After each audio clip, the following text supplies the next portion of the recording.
Good morning. So I was sitting here kind of pondering a conversation I had with a client this week. And towards the end of our coaching call, they'd actually made a point to mention that this coaching that we're doing has been nothing like any other coaching that they've done. They've had other trainers, other coaches in an effort to get in better shape and lose weight. And I asked them, I said, so what do you mean by that? They said, well, it's just much deeper.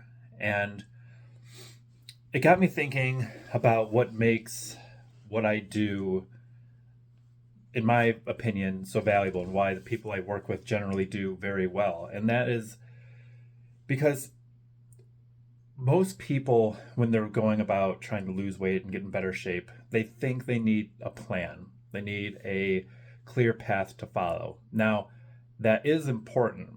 Our brain does need certainty, and structure can be important. So, though in my coaching we do go through like macros, proteins, carbs, fats, training, what workout's going to be best, where what days are going to do them, schedule. We get very specific on those things.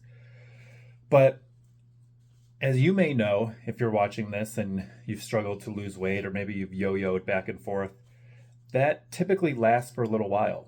We can use discipline and motivation for a certain amount of time and yield certain results, but for most people, and statistically, 96%, I use that number a lot, most people will fail within the first year or two, meaning if you lose, 20 pounds, you're likely to gain it all back within a year or two. And I've become really almost obsessed with why does that happen? And it goes back to, again, what I focus on in my coaching. So yes, we go through all the tactical, actionable steps. We create clarity there, but we spend a lot of time on breaking down the stories, the beliefs that have held you back for so long. Meaning, you can have the perfect plan, the perfect training, perfect diet, but why aren't you doing it? And oftentimes it comes from, stories we have around like our worth, stories we have around how difficult it is to be healthy. If someone grew up believing they were, the chubby kid their whole life, or that that they were never good enough how they are, these seed stories, they stick in our brain, and they, for lack of a better term, can sabotage the behaviors we're trying to change as adults. And I'm not a psychiatrist. I don't pretend to be one. My work isn't therapy. In fact, a lot of my clients have therapists and they do that work separate. But I know from being a human and going through these own battles in my head, these stories, that it's important that if we're going to actually change our life and our health in a meaningful way, then we have to begin to shift gears. And so, what that looks like is we have to be able to create a perspective and a perception of the world that is useful. It's not just do, or it's, we have to be able to challenge our beliefs. It's not just do what we've always done and hope for a different result. If you're going about the same action or different actions, different habits, but you have the same story that you're not good enough, or that this is hard, or that I don't have enough time, or that the kids make it impossible, like those are not useful beliefs. And so, more than just having the perfect plan, we need to create a perspective and stories that are actually going to be helpful. So, a lot of what I do is helping people shift gears from this victim mentality of why they have failed and why they continue to fail to how can you be the hero? How can you change the narrative around why this has been difficult, and how can you use that going forward? So, creating thoughts, beliefs, and actions that align.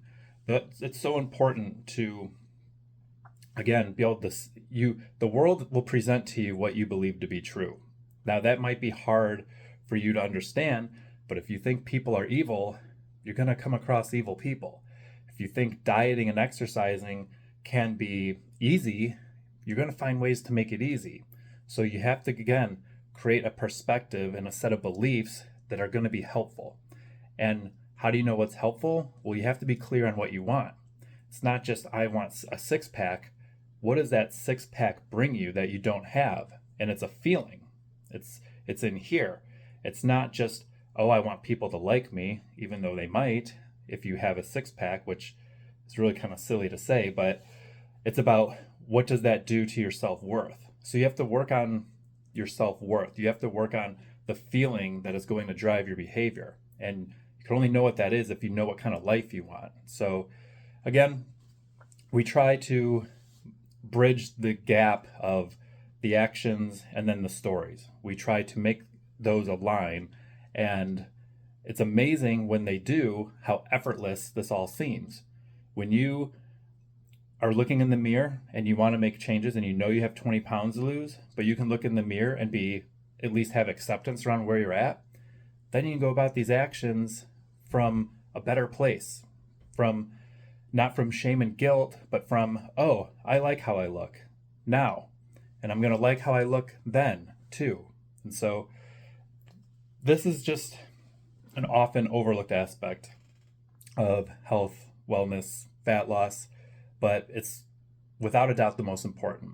And in my opinion, it is why, doing this work is why people's results are able to last, they're able to stick, as opposed to just eating a certain way, exercising a certain way with the same broken thoughts, same broken feelings, and then hitting your goal, but then regressing back to not feeling so good, not looking so good.